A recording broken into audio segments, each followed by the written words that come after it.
now at $1,600, sir. Any advance at $1,600. My name is Christine von der Linn, and I'm the specialist of 19th and 20th century literature here at Swann Galleries.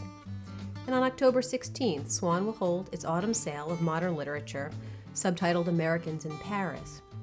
The sale explores the work of many of the writers who came to Paris after World War I to enjoy the freedom of expression, cultural experiences, and inexpensive cost of living it afforded them. It is not a large sale, but what makes it particularly interesting is that it contains not only material from the early part of the writers' lives in Paris, but includes works written throughout their long and prolific careers, which were no doubt influenced by their time in the city. The main collector who contributed to the sale cleverly used the expatriate experience as a jumping-off point to include signed and inscribed works by the author's family members, biographers, critics, publishers, and editors. I think it makes the sale well-rounded and interesting to explore. When people think of expatriate writers in Paris, I think the two names that jump out are F. Scott Fitzgerald and Ernest Hemingway. And one of the highlights in the sale is a terrific piece by F. Scott Fitzgerald, Lot 41, the first edition of his All the Sad Young Men, written in 1926. It's a beautiful first edition in the original dust jacket, which is very hard to find, inscribed and signed in the year of publication to a friend. Lot 45 is a copy of his most famous work, The Great Gatsby. This copy does not have a dust jacket, which is very rare, but it is a first, and it's signed and inscribed by his granddaughter, Eleanor Lanahan, on the title page. Lot 62 is an example of some of the more ephemeral pieces we have in the sale relating to the authors. This is called F. Scott Fitzgerald at 100. It was a book printed in 1996, and it's a series of essays by contemporary authors who were invited to say something about F. Scott Fitzgerald. Well, what's interesting about this lot is it contains the original response letters by the authors invited to contribute. So there are 55 letters, 24 of them declining the offer. Those authors include Edward Albee, Philip Auster, John Barth, and over 30 of them who did accept, including Nicholas Del Bonco, Nelson DeMille, Don DeLillo. So it's a very interesting lot and shows how people respond to F. Scott Fitzgerald after all these years. Ernest Hemingway was in the ambulance corps in World War I, and the experience affected him greatly. After he returned to the States, he worked as a reporter for a few years, and in 1922 was sent back to Paris as the Toronto Star's European reporter. The most dramatic assignment was his trip to Constantinople to cover the tragic aftermath of the Greco-Turkish War. He arrived there just as the Greek army had been given 72 hours to evacuate. He reached Adrianople to observe the retreating forces and the thousands of Christian refugees behind them. It was a piece of brilliant reporting, and he worked his memory of this experience into one of his most memorable sketches in his second book, In Our Time. That's Lot 83 in the sale. It's a beautiful first limited edition, published in Paris in 1924.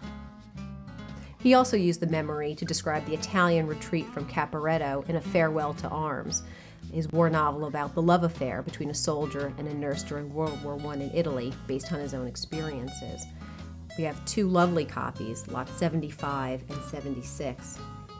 75 is the only signed limited edition that Hemingway ever produced. This copy is in the original box and is in pristine condition.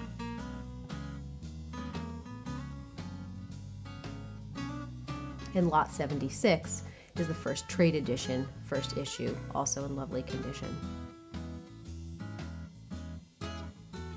Lots 73 and 74 are copies of Hemingway's Death in the Afternoon. It weaves the history of bullfighting with observations about death, modern literature, and the art of living. It's really kind of like bullfighting as existential and artistic metaphor. It gives a good understanding of Hemingway's philosophy of death, combat, and grace under pressure. Lot 73 is a gorgeous copy of the book in original dust jacket signed by Hemingway in the month of publication. And there's another copy, Lot 74, inscribed and signed by the famous bullfighter Sidney Franklin, facing an image of his debut day kills at Sevilla and Cadiz. Among the more interesting pieces in the Hemingway section are autograph letters that he wrote to friends.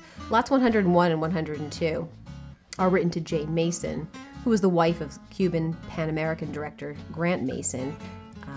Hemingway and his wife Pauline met her during their New York-bound voyage on the Ile-de-France in September 1931.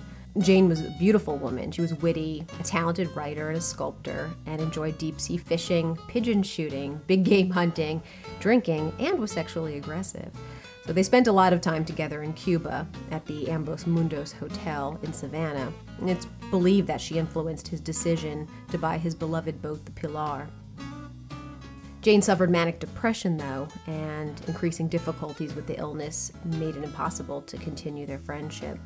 A jealousy over another hunter actually ended their relationship, and she was portrayed in his works as the beautiful predatory wife in The Short and Happy Life of Francis Macomber and To Have and Have Not.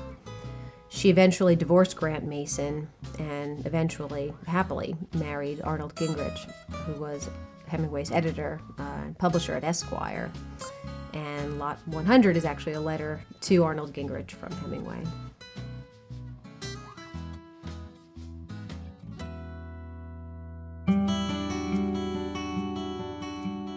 There were also several women who were very important to the movement. Lot number 2 is Shakespeare and Company, first edition by Sylvia Beach. The pioneering Beach opened an English-language bookstore and lending library that she named Shakespeare and Company. It gained considerable fame after it published James Joyce's Ulysses in 1922, as a result of Joyce's inability to get an edition out of English-speaking countries.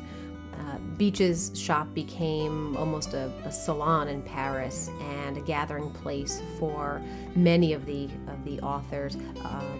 Several Americans who couldn't find a means for literary expression in the States would make pilgrimages to her bookstore in Paris and met each other, influenced each other, and found great company among each other. Another female writer who had great influence was Janet Flanner. She used the pseudonym Genet. She was an Indianapolis-born foreign correspondent who, from its founding in 1925, contributed an occasional letter from Paris to the New Yorker. She was good friends with Hemingway, Thornton Wilder. Lot 68 is Flanner's first book on Pétain, the old man of France, the great general, inscribed and signed by her to writer Glenway Wescott, who also shows up later in the sale. Lot 67 is Men and Monuments.